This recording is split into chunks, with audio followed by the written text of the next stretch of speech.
हर हर महादेव। जय शिव शंभो। श्री शिवाय नमस्तुभ्यम। कैसे हैं आप लोग? आशा करती हूँ कि भगवान भोलेनाथ की असीम कृपा आप सभी को प्राप्त हो, आप सभी स्वस्थ हो, अच्छे हो।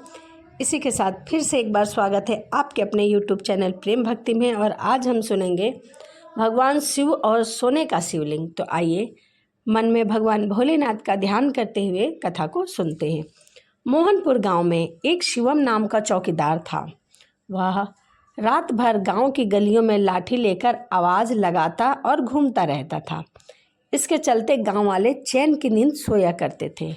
वह रात को अपना खाना लेकर निकलता और शिवजी के मंदिर जाया करता था। रात के समय जब पुजारी जी मंदिर बंद करते तब वह अपने काम पर निकल जाता था। एक दिन पुजारी बाबा ने उससे पूछा, शिवम, यह सभी गांव वाले सुबह मंदिर आते हैं और तू रात को मंदिर आता है।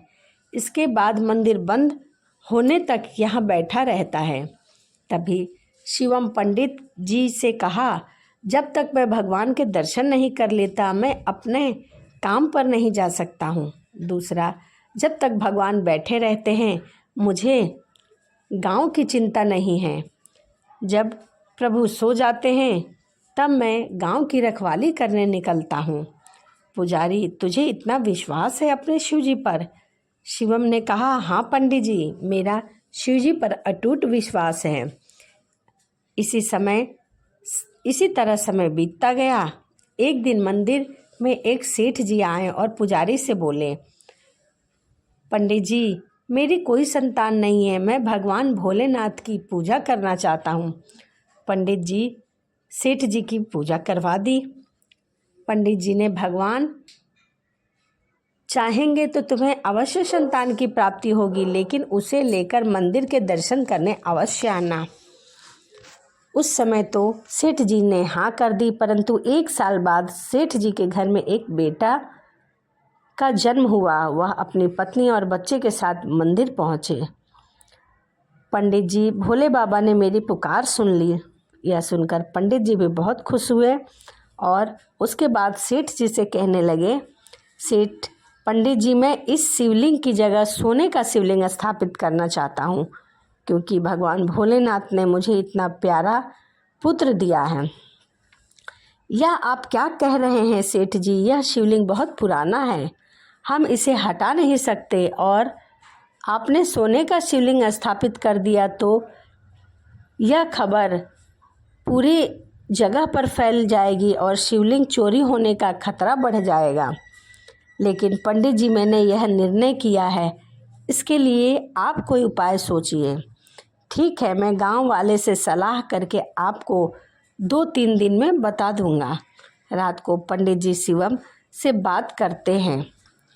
पंडित जी, आप चिंता ना करें, भगवान भोलेनाथ पूरे संसार की रक्षा करते हैं। क्या आपने शिवलिंग की रक्षा नहीं कर पाएंगे?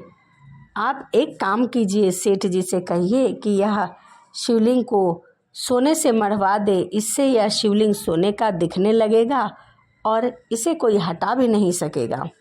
लेकिन चोरों की नज़र में तो यह सोने का शिवलिंग होगा, उन्हें थोड़ी पता है कि यह पत्थर का ही है। आप उनकी चिंता मत कीजिए, सब भोलेनाथ पर छोड़ दीजिए, वह जो करेंगे अच्छे के लिए करेंगे। पंडित जी अगले दिन सेठ जी को जब बता देते हैं तो सेठ जी शिवलिंग पर सोना लगवाने का काम शुरू कर देते हैं। लगभग 1 महीना बीतने के बाद शिवलिंग सोने का दिखने लगता है। एक दिन पंडित जी शिवम को बुलाते हैं। शिवम, तुम्हारी बात मानकर मैंने सेठ जी से शिवलिंग पर सोना तो मढ़वा दिया, लेकिन रात में इसकी रखवाली तुम्हें ही करना पड़ेगा। पंडित जी, वैसे तो मैं पूरे रात घूम घूम कर गाँव में घूमता रहता हूँ कि गाँव में चोरी नहीं हो, फिर भी मैं मंदिर का विशेष ध्यान रखूँगा। एक दिन रात का समय था। शिवम मंदिर के पास से गुजर रहा था। तभी उसने देखा कि मंदिर का द्वार खुला है और एक आदमी शिवलिंग के पास कंबल ओढ़े बैठा हुआ है। शिवम उसके पास जा पहुँचा। तुम कौन हो और मंदिर का द्वार कैसे खुला है? चोर हो क्या तुम?